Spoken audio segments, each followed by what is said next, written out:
Hi, Rick here from Old School Vintage Parts. This is my second vid for you guys. I told you I'm going to try to do one or two of these things a week. So I'm not in the middle, but I'm in the process of doing this motor over.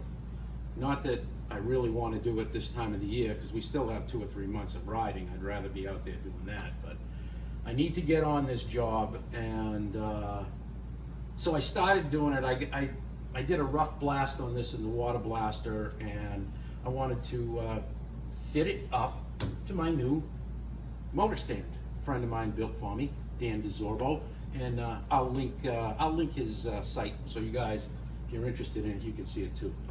But so this is not the first motor job I've done, and I think probably one of the most frustrating parts when you're doing work on bikes is to not have the parts at your call when you need them.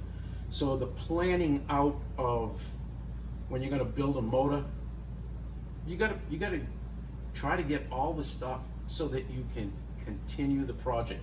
Nothing more frustrating than, okay, I got this done. Oh, I forgot the oil seals. Oh, I forgot the gaskets. Oh, does it need rings? Oh, I didn't know.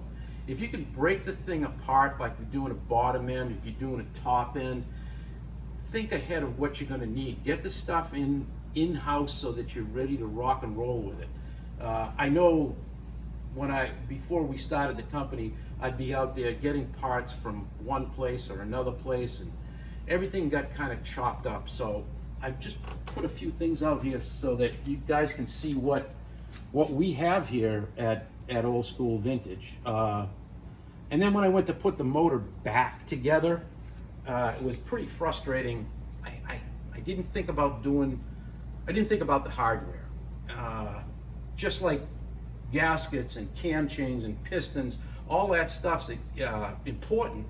So is the hardware. So the first job I did, glass beating bolts and nuts and then painting them silver, and put this bike back together, and it's kind of okay for an everyday rider. But if you're trying to do something nice, there's nothing like having a set of all brand new zinced parts, you know, and that's what this is. It's a whole bolt kit for motor mount kit. It's got all the correct length bolts, screws, even the teardrop shaped nuts, and the motor mount spacers, stuff like that. Attention to detail when you're doing jobs like this makes the job easier, makes the job come out.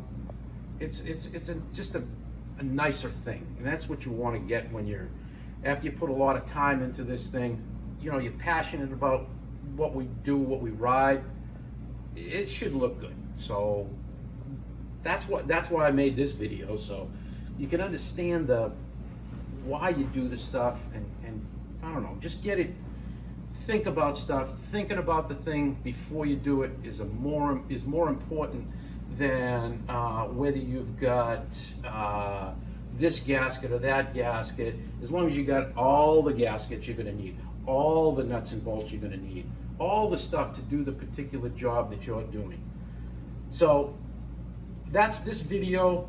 I've got some stuff coming up next week. I think I'm going to do something with a set of forks. I've got a kind of a rudimentary tool that we built, and I think you'll find it interesting. It works good on pretty much all the old stuff up until the mid 80s, and I think you'll find that cool too. But for now, I'm going to sign off. Olivia will put a link in for Dan DiSorbo's stand, as well as all these parts here. Hopefully we can help you guys out with projects that you're working on, and I'll see you next week. Ride safe, have a good time, see you.